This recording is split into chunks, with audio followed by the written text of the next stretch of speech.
आषाढी वारीच्या निमित्तानं संत श्री श्रेष्ठ निवृत्तीनाथ महाराज आता नाशिकमध्ये प्रस्थान झालेले आहे। कालच्या सातपूरच्या मुक्कामानंतर आता नाशिक शहरात आगमन झालेलं आहे।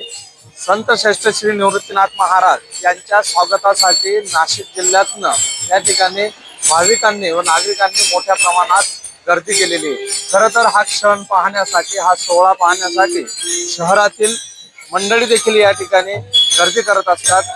पण माझ्या पाठीमागे पाहू शकतो निवृत्तीनाथ महाराज यांची पालखी जी ती आता नाशिक शहरात आगमन करू लागलेली आहे। खरं तर मोठा पोलीस बंदोबस्त जो आहे तो या वारी दरम्यान दिला जातो। नागरिकांची सुरक्षा या ठिकाणी बघितली जाते।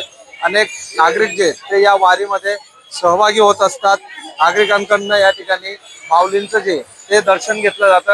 आपण पाहू शकतो या ठिकाणी माऊलींचं दर्शन घेण्यासाठी नागरिक जे ते या ठिकाणी तासनतास उभे असतात आणि माऊलींचं दर्शन जे ते या ठिकाणी घेतलं जातं। आपण पाहू शकतो आपल्या चॅनलच्या निमित्तानं या ठिकाणी माऊलींचं दर्शन घेण्यासाठी मोठ्या संख्येने नागरिक जे ते या ठिकाणी उपस्थित होत असतात। खरं तर आजचा हा दुसरा टप्पा आहे।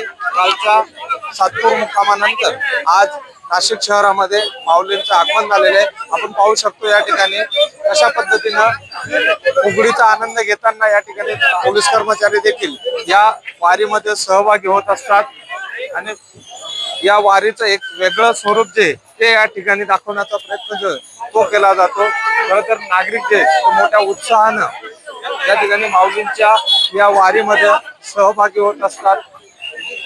नाशिक शहरात आगमन झाल्यानंतर नागरिकांकडून माऊलीचं स्वागत जे ते मोठ्या उत्साहाने केलं जातं। कॅमेरामन तुषार डेप्लेसह खुशाल पाटील, नाशिक।